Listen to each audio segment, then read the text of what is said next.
Olá, salve Maria, queridos amigos coroinhas, acólitos e ancilas. O vídeo a seguir traz uma simulação acerca da Santa Missa, nos mostrando bem como deve se posicionar o coroinha, o acólito e o ancila, para bem auxiliar o padre e exercer bem as suas funções. Por isso, no vídeo a seguir, eu te convido a acompanhar com bastante atenção para aprender, para aprofundar na espiritualidade e no rito da Santa Missa.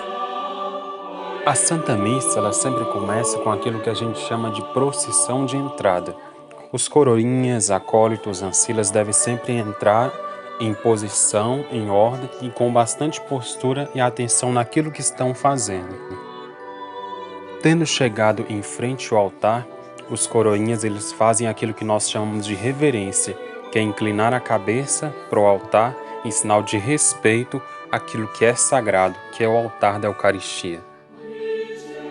Uma curiosidade: os coroinhas sempre participam da Santa Missa de mãos postas.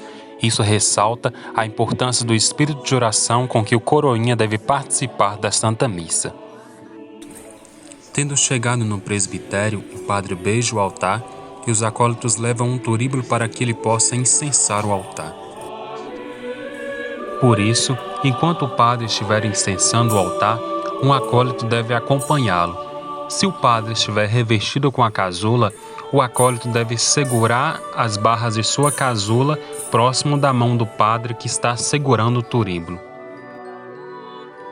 Tendo incensado o altar, o padre faz a saudação inicial, ou seja, ele pode nesse momento cumprimentar a assembleia e introduzir as pessoas na liturgia que será celebrado naquele dia. Após a saudação inicial, ele faz o ato penitencial, ou seja, conclama a Assembleia a invocar o perdão de Deus. Após invocar o perdão de Deus, se for algum domingo, festa ou solenidade, o padre pode pedir para cantar ou rezar o Glória. Tendo rezado o Glória, o padre dirá Oremos. No primeiro sinal desse Oremos, o acólito, coroinha ou ancila trará um missal para que o padre possa fazer a oração do dia ou oração da coleta apropriada para a liturgia daquele dia. Após isso, no ambão, ou mesa da palavra como nós conhecemos, será proclamado as leituras e cantado o salmo. Por isso, um acólito ou um ancila irá buscar o leitor em frente ao altar, com sinal de reverência, irá trazer o leitor para o ambão ou a mesa da palavra para que a leitura ou o salmo seja proclamado. Essa pessoa que acompanha o leitor é chamada co-cerimoniário. Ele é responsável por ajudar o leitor a bem localizar a leitura que será proclamada. Tendo sido proclamado as leituras e cantado ou rezado o salmo, iniciará a aclamação do Evangelho. Neste momento, ao sinal do Aleluia, 2 coroinhas irão pegar suas velas na sacristia e os acólitos que estão responsáveis pelo turíbulo irão trazer o turíbulo para que o padre possa incensar o evangeliário. Lembramos que antes de o padre ir para o ambão, os acólitos levam até ele o turíbulo e o incenso.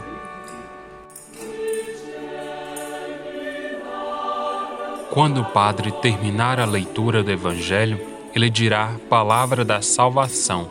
Neste momento, os coroinhas que estão nas velas e os acólitos que estão no turíbulo retornam para a sacristia. Desde o batismo, com aquele óleo Tendo incensado e proclamado o Evangelho, o padre fará a homilia, ou seja, a explicação daquelas palavras que acabaram de ser lidas. O reino de Deus aconteça em nosso meio. Deste modo, após a homilia, o padre conclama a Assembleia a rezar a profissão de fé, ou seja, o credo.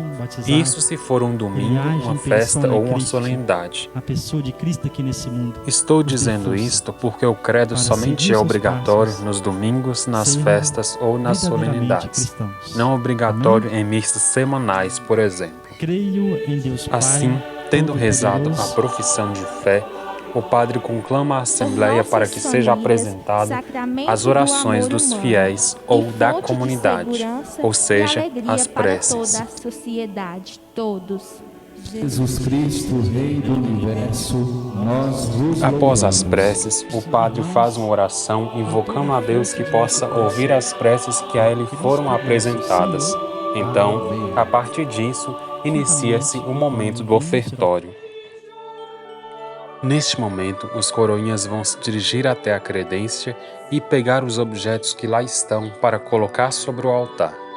Mas atenção, existe uma forma cronológica e não aleatória de levar estes objetos. Primeiramente, eu vou levar o cálice, juntamente com as alfaias que estão nele. Depois, um outro coroinha, acompanhado com o cálice, pode levar atrás a âmbula com as partículas, se houver partículas nela, porque pode acontecer de essa âmbula estar vazia, ou seja, o padre só vai utilizá-la após a consagração das espécies que estão sobre o altar. Após ter levado a âmbula com as partículas, 2 coroinhas irão levar as galhetas com o vinho e com a água. Se tiver turíbulo na missa, primeiro o padre vai incensar as oferendas e somente depois vai lavar as mãos. Se não tiver, já pode levar imediatamente o lavabo para que ele possa lavar e purificar as suas mãos.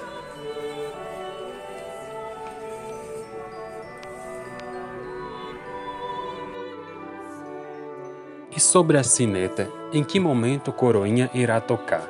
Então, quando o padre fizer um gesto com as mãos de imposição sobre as oferendas e disser as palavras santificai estas oferendas, então é neste momento que o coroinha irá tocá-la. Uma curiosidade: você sabe quando surgiu as sinetas na igreja?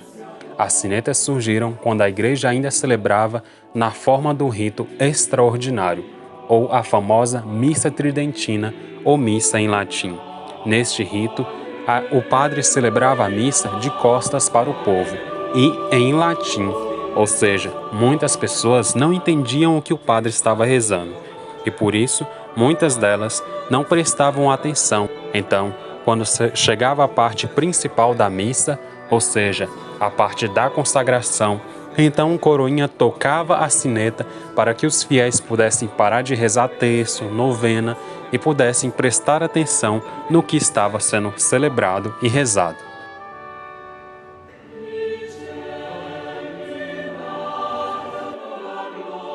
Voltando na questão da sineta, um outro momento em que o coroinha irá tocar a sineta é quando o padre pronunciar as palavras da narração e, erguendo a Eucaristia, fizer silêncio.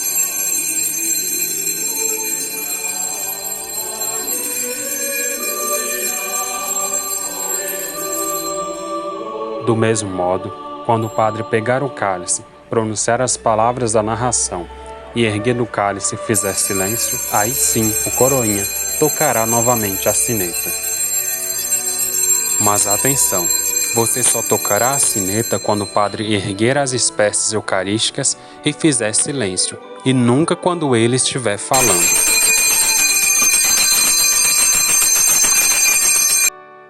Ou seja, o coroinha só irá tocar a sineta quando o padre disser as palavras "Faze isto em memória de mim" e erguer a Eucaristia.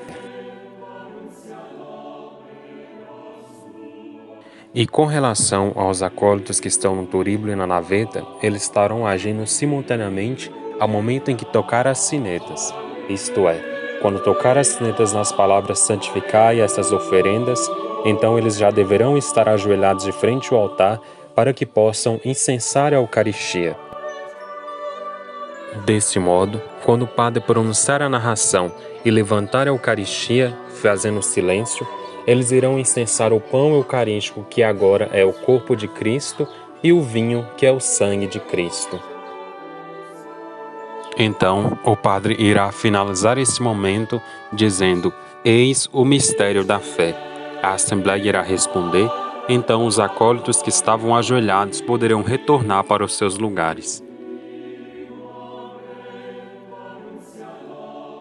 A Santa Missa irá prosseguir com o seu rito. O padre vai rezar o Pai Nosso, vai fazer oração pela paz, o livrai-nos e etc., até chegar o momento da comunhão.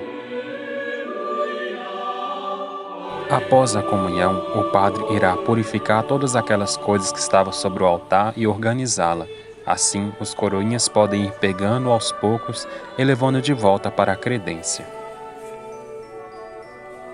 E aqui, quero abrir um parênteses para explicar para vocês a forma com que o coroinha deve segurar o cálice.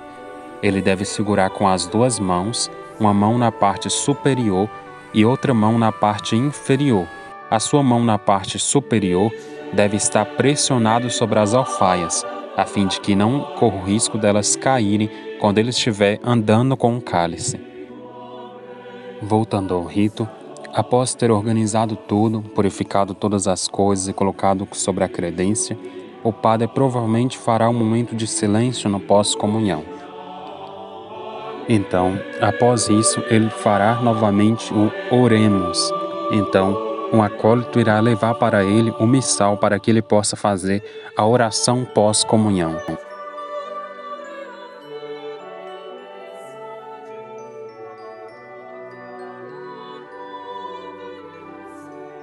Tendo feito isto, pode acontecer de haver avisos e após os avisos o padre irá dar a bênção final.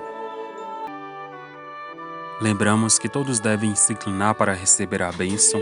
Após a bênção, dirigir-se para a frente do altar e, em sinal de reverência, prosseguir com a procissão final.